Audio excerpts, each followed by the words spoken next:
Bom dia, boa tarde, boa noite. Aqui quem fala é Rodrigo Teixeira. Eu sou idealizador do filme Tributo, que faz parte da Meteoro Produções.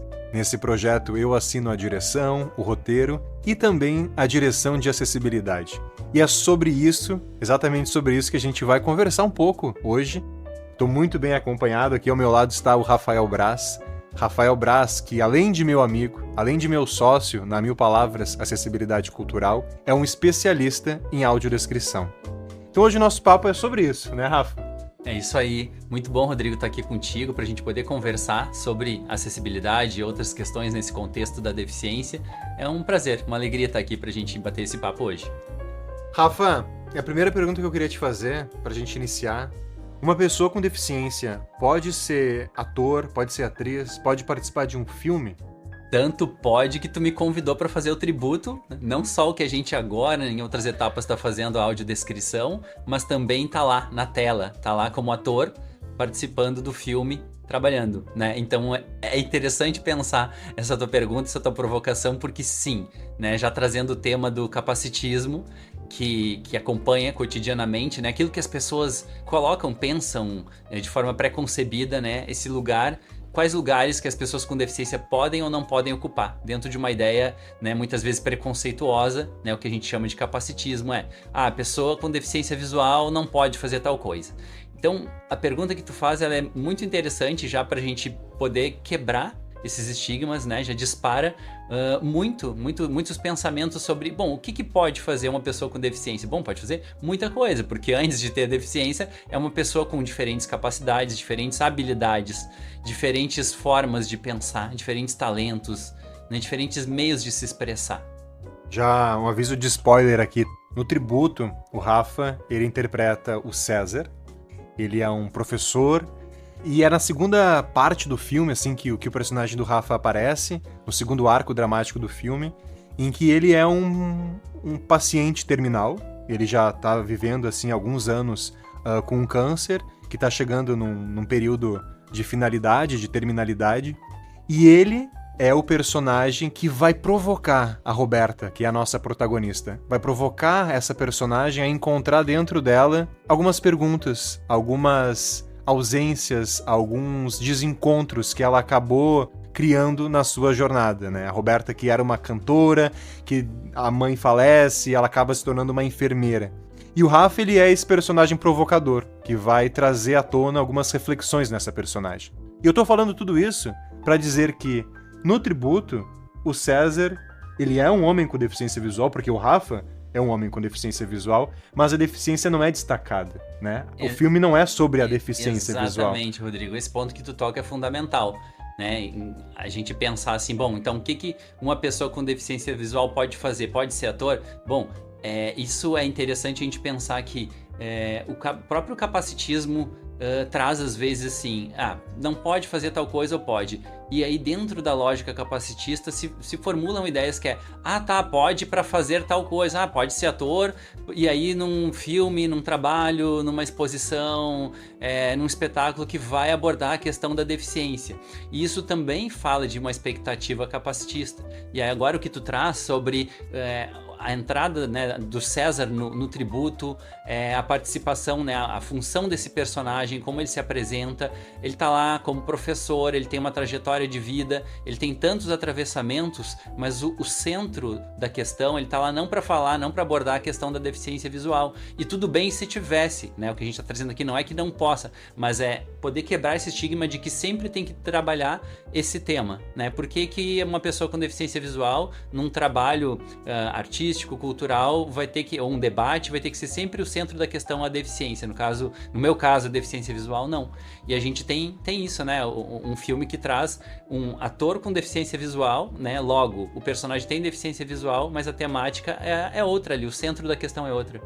No Tributo, Rafa, eu acho que a gente tá fazendo um processo muito bonito, que, enfim, além de ser uma história, né, com uma temática familiar, mas com uma temática universal, que é sobre o amor, no final das contas, a gente tá conseguindo reunir nesse projeto um case bonito de um projeto acessível, né? Plenamente acessível. considerando que desde o seu início a gente considerou a produção de audiodescrição, legendas descritivas para surdos e ensurdecidos, janela de Libras, e não só, a gente já planejou desde o início a estreia do filme com audiodescrição ao vivo, a estreia do filme com janela de Libras. Então acho que seria legal também a gente conversar um pouco sobre esses recursos de acessibilidade comunicacional que já estão à nossa disposição e como que eles podem ser mecanismos de democratizar esses espaços culturais.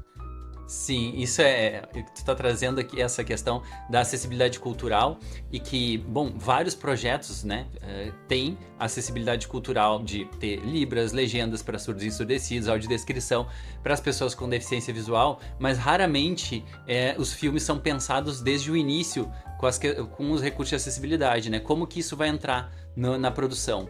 E aí tu tava falando agora, eu tava lembrando quando a gente tava gravando o tributo, filmando, e eu tava lá interpretando o César, e dependendo de como se encaixava ali o texto, né, as falas, os diálogos, os planos de câmera, e aí eu me lembro que eu pensava assim, nossa, aqui vai ter, como é que a gente vai encaixar a audiodescrição aqui? E até eu brincava com isso, assim, não, agora eu tô nesse lugar aqui atuando, não é o lugar do Rafael, audiodescritor, preocupado com isso. E eu tô rindo, assim, brincando com isso, porque, claro, não era aquele momento, mas ao mesmo tempo sim, né? Porque eu me lembro que tu trazia muito assim, não, na edição isso aqui vai ter um tempo tal, vai ter outro tempo aqui, isso aqui eu vou ajustar dessa forma. Então já estava entranhado no projeto, porque está entranhado na gente esse fazer da acessibilidade, então desde o início isso já está pensado. Agora a gente está ali produzindo os recursos de acessibilidade e a gente já está percebendo isso, né? Os planos do filme, a montagem do filme, né? Como a gente consegue colocar audiodescrição entre as falas, a gente tem tempos que o projeto já se mostra diferenciado, de como a audiodescrição, a acessibilidade em geral, já está pensada desde o início, né? Com esses recursos de acessibilidade comunicacional. Perfeito. Rodrigo, também tem uma outra questão, falando em acessibilidade, em cultura acessível e cultura do acesso, que é, em geral, quando a gente pensa na acessibilidade cultural, a gente pensa no público com deficiência.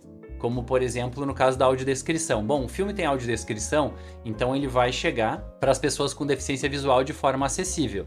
Maravilhoso, isso é fundamental. Porém, a gente também tem que cuidar para escapar de uma lógica capacitista de achar e de pensar que as pessoas com deficiência visual elas só vão ocupar o lugar de público e não um lugar do fazer da arte. Quando eu digo só lugar de público, isso não diminui nada, porque é fundamental, né, o filme ter o seu público e o seu público diverso. Então o público com deficiência visual vai ter acesso através da audiodescrição. Mas aquilo que a gente falou lá no início da conversa, sobre que lugares são esperados, né, quando fez aquela provocação, se pode ou não ser um ator, que lugares são esperados para as pessoas com deficiência visual, nesse caso que eu estou trazendo agora. E a gente facilmente, eu digo a gente como sociedade, dentro da lógica capacitista, que é algo estrutural na nossa sociedade, assim como tantas outras formas de preconceito, né, de preconcepção, já é esperado que uma pessoa com deficiência visual ela vai estar lá assistindo ao filme. Mas espera aí, e no outro lado? Então no tributo, a partir do momento que eu tô lá, como eu trouxe antes, atuando e não reproduzindo aquela lógica, tipo, eu tô lá e tenho uma deficiência visual e eu tô lá falando sobre deficiência visual, não, tudo bem, ainda que eu estivesse, como eu disse, né, antes, mas tô lá no filme, um ator com deficiência visual, então o tributo ele traz muito isso, ele mostra de ambos os lados, né? Por dentro, no filme, um ator com deficiência visual, chegando para o público, recursos de acessibilidade, o público com deficiência visual recebe, né, com a audiodescrição o filme. Então também a gente está falando de acessibilidade cultural e de cultura do acesso aqui no caso, né, do tributo que contempla tudo isso. Perfeito. Rafinha, as pessoas legais, elas sempre se preocupam em encontrar formas de somar, né? O que está ao meu alcance? O que eu posso fazer para contribuir? O que está nas minhas mãos? Então, que recado que a gente poderia deixar para as pessoas que se interessam por acessibilidade, né? Que se interessam por uma sociedade mais acessível, as pessoas convivendo, diferentes pessoas em diferentes lugares, todos em todos os lugares. O que está ao alcance das pessoas? Dentro de tudo que a gente trouxe aqui, um dos eixos principais é a questão do capacitismo, ou eu diria, do anticapacitismo, que vai ao encontro do que tu tá me perguntando. Isso é algo que está ao alcance de todas as pessoas se implicarem na lógica anticapacitista. que é algo urgente em termos de sociedade. Assim como as questões todas que a gente tem na implicação, né, socialmente do antirracismo, do antimachismo, dos movimentos feministas, enfim, quebrar essas lógicas hegemônicas de preconceito, de opressão. O anticapacitismo também ele é urgente. Isso está ao alcance de todas as pessoas. Por exemplo, a pergunta que tu faz, uma pessoa com deficiência pode ser ator, pode ser atriz? Quando a gente formula isso quando vem como um pensamento nosso, é comum a gente pensar sobre coisas que a gente não conhece e a gente ter preconcepções. Mas a gente poder se perguntar, será que a origem desse pensamento é um pensamento capacitista? Nesse caso, sim, né? E por isso esse disparador que tu traz nos leva a muitas reflexões. Então, isso está ao alcance de todo mundo, poder se questionar, refletir. Será que eu estou sendo capacitista quando eu me relaciono com uma pessoa com deficiência, esperando que ela ocupe determinado lugar, ou que eu apresente um estranhamento? Nossa, o que essa pessoa está fazendo aqui? Ó? Ah, mas uma pessoa com deficiência tal pode fazer isso? Todas essas reproduções do capacitismo que são cotidianas e que nós, pessoas com deficiência, a gente se depara quase que diariamente, muitas pessoas diariamente, isso está ao alcance de todo mundo, poder se questionar, poder se reconstruir, né, e assumir uma implicação anticapacitista e isso se ampliar. Isso vai fazer com que menos pessoas com deficiência sofram com capacitismo, tenham mais espaço, que se abra, né, espaços tanto na cultura, como a gente está falando aqui, mas em diversos outros espaços, né, na educação, na saúde, em qualquer âmbito social que a gente possa imaginar fundamental a lógica anticapacitista. Para mim é sempre uma honra, e eu digo isso pro Rafa e digo para vocês, partilhar do mesmo tempo e espaço que o Rafa. Aprendo demais, a gente dá muitas risadas, a gente trabalha duro, mas também a gente reflete, a gente cria, a gente inventa. E agora, falando como diretor do tributo, para mim foi uma experiência maravilhosa poder contar com a presença do Rafa, que estreou Exatamente. Fazendo, né, parte do elenco do tributo. E queria te perguntar justamente pra gente encerrar, o que o tributo, o que o César deixaram pro Rafael Braz? Assim, foi uma experiência muito marcante. E pensando em tudo que a gente está conversando aqui, o César e o tributo, muitas experiências, né, importantes e fundamentais para minha trajetória. Mas pensar nisso também, que eu nunca tinha imaginado estar nesse universo, como eu falei antes, do lado de cá, produzindo audiodescrição e sendo público de obras com audiodescrição, sim. Mas estando do lado de lá, eu nunca tinha parado para pensar como que que ferramentas de acessibilidade que eu ia usar para me apropriar do texto, para eu pensar, estudar o personagem, como que eu ia acessar isso, como que eu ia construir isso da minha própria maneira. Uma pessoa com deficiência visual e construir esse personagem e aprender muito contigo também, né, que tem essa experiência já com o cinema e as nossas trocas. A gente criou muita coisa junto e a gente criou muito a partir desse lugar do não saber. E o lugar do não saber que não gera impossibilidades, não, que multiplicou possibilidades. E essa multiplicação de possibilidades é uma das marcas, né, que o tributo e que o César deixaram em mim, com certeza. Então eu te agradeço também pela oportunidade, pelo convite, por esse voo, por essa aventura e por tanto estudo também, né? Sim. Que nem tu falou, a gente trabalha duro, a gente dá risada, mas muito estudo, muito aprofundamento, muita experimentação, mas muita disciplina também para chegar no resultado que a gente chegou, né? Então também muito bom de poder conversar sobre esses aspectos aqui, como a gente está conversando hoje. Então, obrigado, e obrigado por todo mundo que está escutando a gente também, né? Porque é sempre importante essa ressonância, essa reverberação. Que lindo. E para usar as tuas próprias palavras, esse voo, essa multiplicação de possibilidades, o nosso tributo, o César, vão estrear no dia 23 de maio, às 19 horas, no Teatro da PUC do Prédio 40, e a gente espera vocês lá, lembrando que, como o Rafa já falou e eu já falei, Tributo vai contar com os recursos de audiodescrição, janela de libras e legendagem para surdos e ensurdecidos. Valeu, Rafinha!